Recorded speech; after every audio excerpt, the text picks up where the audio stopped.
소멸해 가고 있습니다. 그러나 새로운 것은 아직 탄생하지 않고 있습니다.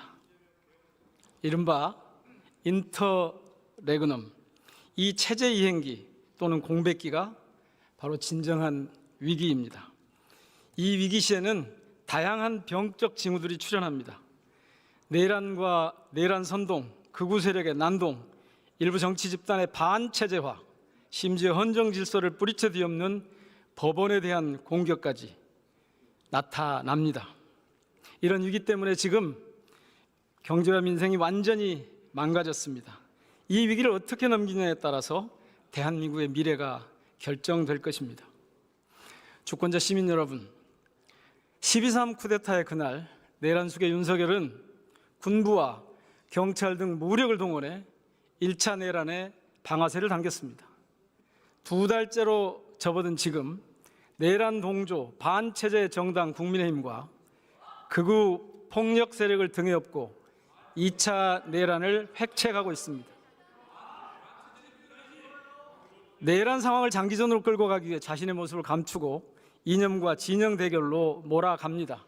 용산 대통령실, 정부 강요는 물론 극우 유튜버와 태극기 부대라 불리는 전광훈 추종 세력까지 내란의 유지에 총동원령이 떨어진 그런 형세입니다.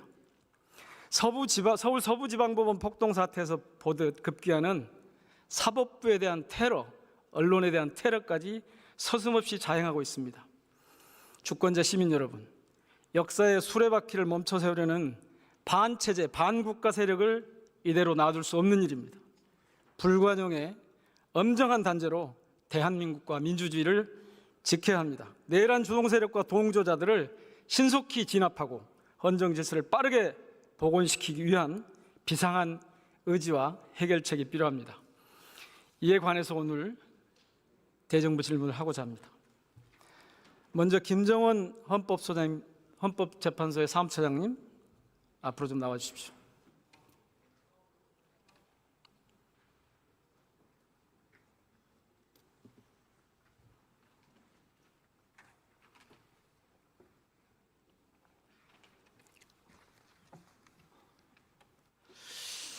헌재가 전에 없이 요즘 애를 많이 쓰시죠? 네, 최선을 다하고 있습니다. 예. 사무처장님, 대한민국의 정체, 그러니까 국가 통치 행태가 뭡니까?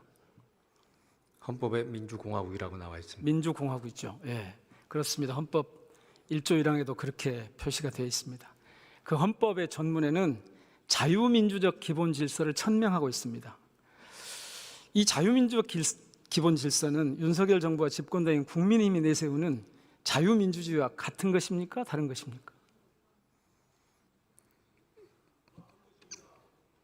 질문을 다시 한 번만 해주시겠습니까? 헌법 전문에 우리 헌법의 기본적인 지향을 담고 있잖아요. 자유민주적 기본 질서라고. 예. 이 자유민주적 기본 질서하고 지금 국민의힘이나 윤석열 내란 수괴가 내세웠던 자유민주주의가 같은 내용입니까? 다른 내용입니까? 자유민주주의라는 지금 표현을 똑같이 의원님께서 쓰신 걸로 알고 있습니다. 아니, 제가 쓰는 게 아니고 우리 헌법에 있는 자유민주적 기본 질서와 자유민주주의라고 지금 하고 있는 이 상황 같은 것입니까? 다른 겁니까? 네, 제가 질문을 정확히 이해를 못하겠습니다. 그렇습니까? 그러면 그 문제는 뒤로 놔두고요. 자, 헌법에서 국헌문란은 어떻게 정의합니까?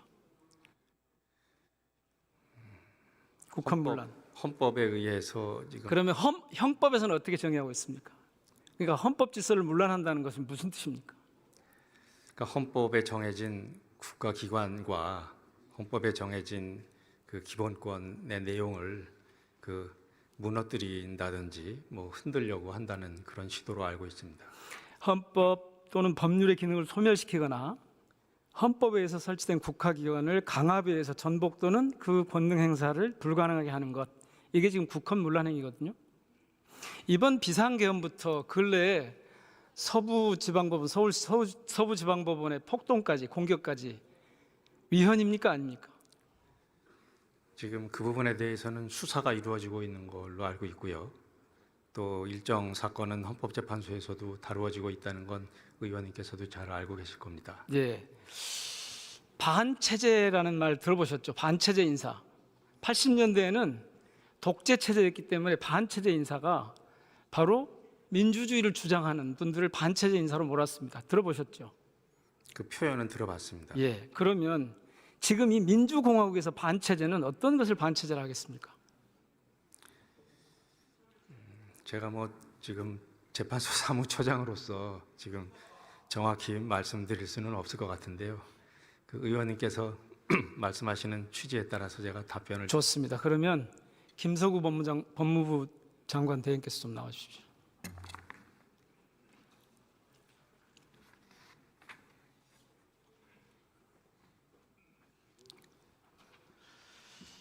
네. 지금 제가 헌법재판소 사무처장께 질문한 내용 들으셨죠? 네, 그렇습니다. 반체제 인사, 반체제 활동은 무엇을 얘기합니까?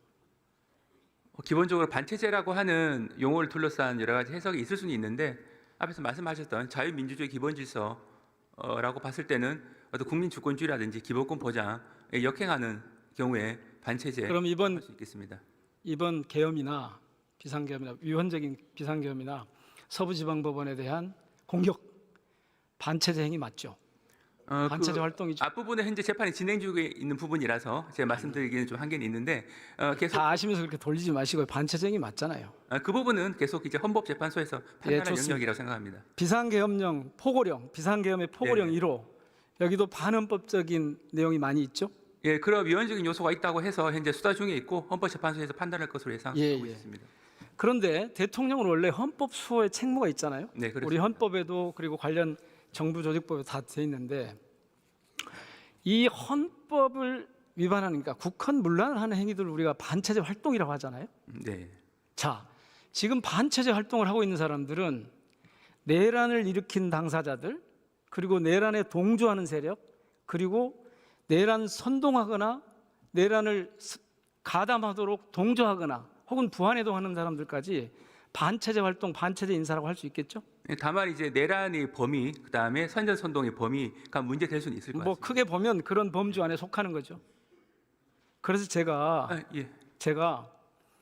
지금 그런 활동을 하고 있는 모든 세력을 반체제 세력, 반국가 세력이다라고 규정하고 싶은데 동의하십니까? 그 부분은 뭐 판단하기에 따라서 뭐 이론의 여지 있을 수는 아니, 있겠습니다만. 우리 헌법에 나와 있는 체제가 있다고 제가 아까 네네. 그 체제에 반하는 일단 그 요건에 해당한다고 보면 그런 그러니까 표현을 내란 하시는 부분에 수계를 대해서 옹호하거나 국민의힘처럼 또는 내란 수계를 구출하자고 정광훈 씨처럼 하거나 혹은 내란을 선동하고 있는 집단 혹은 법원을 공격하고 있는 이런 집단들이 다 반국가 세력, 반체제 세력 아닙니까? 다만 지금 이제 현재 내란 선전 선동의 범위에 대해서는 여러 가지 이론이 있는 것으로 알고 있습니다. 그래서 그 부분은 이제 범위가 약간 포괄적인 사항에서 단정지어서 반국가 체제라든지 이렇게 말씀드리기 지금 우리 정부의 가장 큰 문제는 내란으로 규정하고 거기에 대해서 대응을 하지 않는 데 있는 겁니다. 반체제 활동, 반국가 활동을 반체제 활동, 반국가 활동으로 규정하고 거기에 적극적으로 대응하지 않는 데 있는 거예요. 그러니까 오늘 최상목 대행이 여기 안 온 거예요, 지금. 자, 좋습니다. 이호영 경찰청장 직무대행 좀 부탁드릴게요.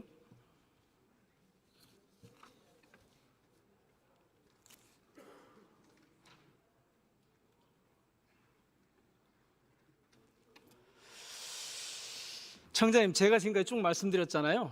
네, 비상계엄과 그 이후에 서부지법에 대한 공격까지 위헌적인 내란 활동 맞죠?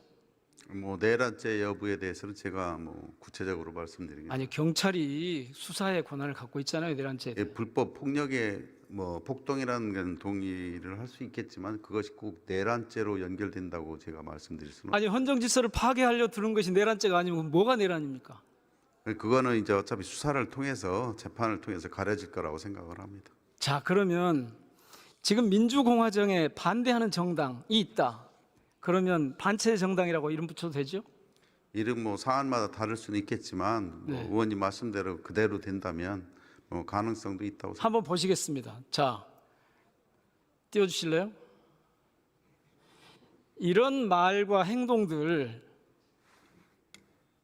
또 국민의힘 의원님들 말씀하신 거 좀 띄워주실래요? 이 내란 선동을 계속하고 있어요. 이를테면 어떤 신문에는 광고까지도 저렇게 내고 있습니다. 띄워주실래요? 자, 우리가 구치소에서 데리고 나올 수도 있어요. 저게 무슨 죄에 해당하신지 아십니까? 혹시 형법에? 이거는 구체적으로 뭐 확인을 해봐야 될 것 같습니다. 혹시 도주 원조죄라고 아세요? 도주 의익 도주 원조죄. 형법에 나와 있는 얘기. 네네. 형법 147조에 네. 저렇게 정광훈은 도주 원조죄에 해당하죠.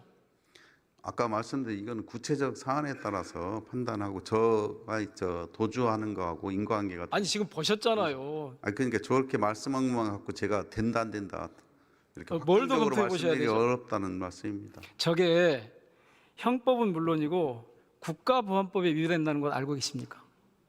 그건 뭐 사실을 확인해 봐야겠죠. 조금 더 확인을 해 주십시오. 지금 내란 선동을 일삼거나 내란 수괴로 지목되고 있는 사람들을 저렇게 도우려고 하고 구출해낼 수 있다고 하고 이런 경우에 우리 형법과 국가보안법에 분명한 징벌 체계가 있습니다. 이거 정확하게 좀 살피셔서 적용을 해 주시기 바랍니다.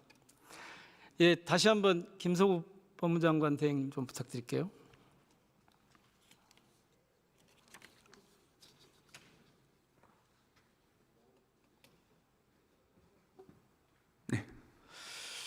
정당 해산 심판을 청구할 수 있는 권한이 어디 있습니까? 네, 정부에 있습니다. 정부 중에서도 어느 부처가 담당합니까? 네, 저 법무부가 담당합니다. 법무부가 하죠. 네.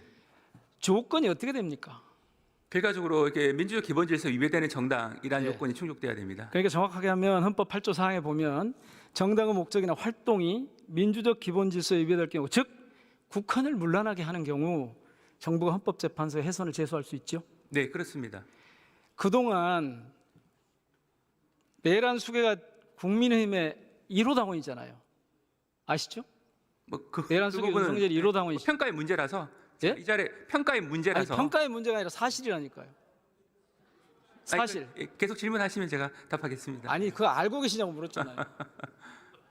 그렇게 불리는 분이 예. 그렇게 불리는 분이 거죠. 맞죠. 판단이 남았습니다. 그다음에 예. 거기에서 거기에 속해 있는 숱한 의원들이 정치인들이 그 내란 수괴를 옹호하고 심지어는 어떤 쪽에서는 구출해 내려고 하고 거기에 동조하고 체포영장을 막고 이런 행위들은 이런 반체제 활동에 해당됩니까 안 됩니까? 그러니까 이제 어떤 활동인지를 좀 봐야 될 것 같고 앞에서 말씀하셨던 아니 지금까지 그렇게 오랫동안 보셨으면서 왜 그러세요? 아니 그 요건 충족에 대해서는 여러 가지 견해의 차이가 있을 수 있어서 말씀드린 거고요. 너무 이제 추상적으로 말씀하시니까 그 경우면 다 이렇다고 단정하기 좀 어려워서 말씀드리는 겁니다.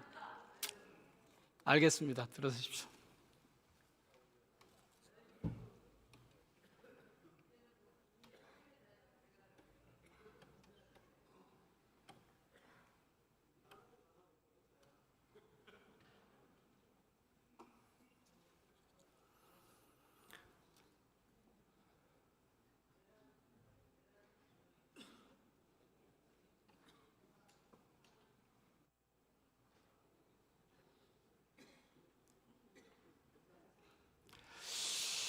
대한민국이 지금 처참한 시간을 지나고 있습니다. 이 위기를 극복하는 유일한 경로는 비상계엄이 초래한 내란을 종식하는 것입니다. 위헌 위법한 계엄을 시도한 수계 윤석열과 그 공범들을 내란죄로 확실하게 처단해야 합니다. 이들의 내란을 선전선동한 공범들에 대해서도 엄벌해야 합니다. 내란 정당 해산은 너무나 자연스럽고 당연한 일입니다. 더불어서 부안해동하거나 헌정질서 파괴에 동조한 세력도 엄벌해서 헌정질서를 바로 세워야 합니다. 이것이 대한민국 정부의 최우선 과제입니다. 이제 내란의 시간을 끝낼 그런 시간입니다. 다가오는 봄